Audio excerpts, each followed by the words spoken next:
It's April 28th, 2010, and another remarkable event is about to be uncovered by Arion, Rebecca, and Olly, the Retrospectors. A lot of what led to Prime Minister Gordon Brown's downfall was predictable. The global financial crash, the rise of the SNP, the relative charisma of his opponents, David Cameron and Nick Clegg. But no one predicted today in history in 2010 that the then Prime Minister would deal a massive self-inflicted blow to his own campaign by heading off to a meet and greet in the marginal constituency of Rochdale, only to be caught on mic calling one of his own supporters, hitherto unknown pensioner Gillian Duffy, a bigot. Yeah, so he was on the campaign trail, and when he hit Rochdale, he was confronted by Duffy. I mean, they had this really long conversation that went for 5 minutes, but within the course of that conversation, she did express concerns about, among other things, the influx of migrants to the area and the strain that that had put on both the population and the local economy and all of that.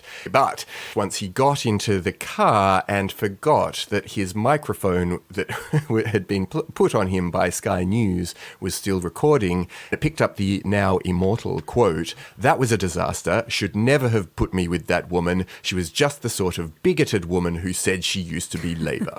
Yeah, do you know what? Looking into this, I had to double check, because doesn't this feel like a billion jillion years ago? Like, if you'd asked me when this happened, I would have said 2005 at the absolute latest. It just feels like so of a moment. And I actually think you can see that in the full exchange as well. When you watch the video of their full conversation, I mean, obviously the segment that was seized on was the part that painted Duffy in a bit of a poor light, because it does sound like kind of ignorant complaining about immigration, but it is a tiny part of a much longer conversation. You know, what she was talking about for most of it was there was a long bit about pensions and policing, reducing the national debt. But she does kind of come across, I have watched the whole thing today, she does come across as like a bit like derailed and kind of haranguing, you know? Like she can't, I mean, fair enough.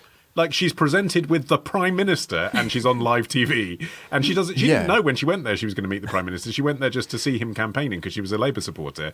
And Sue, his assistant, pulled her out from the crowd. "Oh, you should come and talk to Gordon," which is what he was upset about. But, you know, she can't focus on a question. She asks like 10 scattershot questions. Then when he starts trying to answer one, she was like, "Yeah, but what about my grandchildren? Yeah, but what about all this immigration?" But don't you think that she also got under his skin because of the thrust of what she is saying through all of this sort of scattergun this and that, which is, I used to be a Labour voter and I come from historical Labour stock, all my, you know, as many generations back as we can go, and now I don't feel like I can support you. And that would have got to him in particular because the timing of this conversation was so very much like Labour in decline, and particularly under the stewardship of Brown, who had just come in trying to fill the really enormous shoes that Tony Blair had left, and the party was hemorrhaging popularity. And so here he is, and he would have heard, "I don't like you, Gordon Brown," and that's probably part of what got under his skin. Yes, and he knows he's on camera and he knows that he has to react in a certain way, even if it's coming across badly.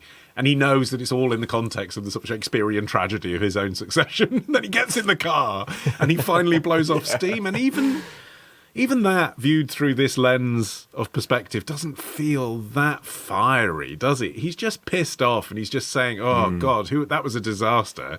Who did that? Who's responsible?" But even that, even before he uses the word bigot, the fact that he's immediately trying to blame someone else for his shortcomings was seized upon afterwards by people in his own party who were saying this is exactly why Tony Blair was the leader and not him for so long. It's because he's grumpy, he blames other people, he doesn't understand other people, and he can't react fluidly and quickly to a situation like this. You know, he's the brains and he's best kept in the back office is basically it. And this seemed to demonstrate like all the flaws that everyone had been saying was the issue with Gordon Brown being Prime Minister writ large. Whose fault was this? Whose idea was this? Sue, how dare you, Sue, put me in front of one of my own voters?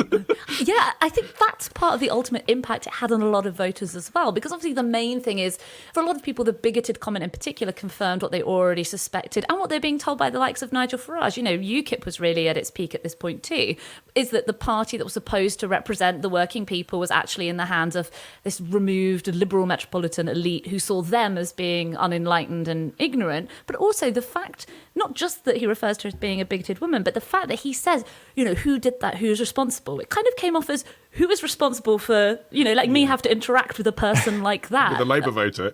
Yeah, exactly. Yeah. But also it only gets worse. Later that day when he went to do this BBC Radio 2 appearance on Jeremy Vine's show. And again, somehow, having not realised that he was mic'd when he was on Sky News, he seemed to not realise he was on camera when he was on the radio. I mean, his media awareness was poor. I know, this is the worst.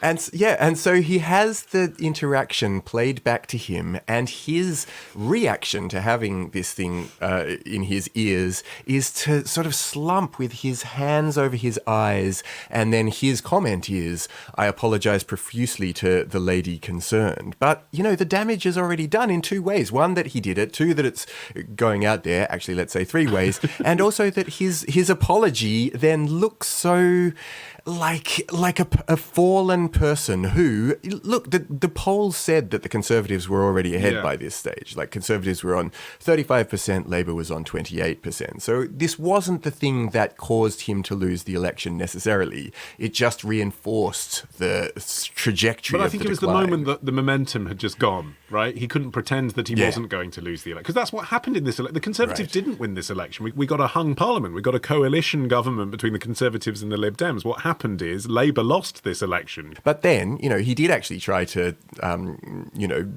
repair the damage. Did he? I mean, was he trying to make amends, or did he just try and change the story for the 10 o'clock news? Because that evening, he goes back to Gillian Duffy's house. That very same day. This goes back to what you were saying, Ollie, about how he can't react fluidly in the moment. Excruciating, isn't it? The thing with Gordon Brown is that he just couldn't replicate human emotions quick enough. And so there's the clip of him. Smile, isn't it? Yeah, he comes out of a house, the media is obviously all there, and he sort of speaks to the media, but he comes off as being oddly smug.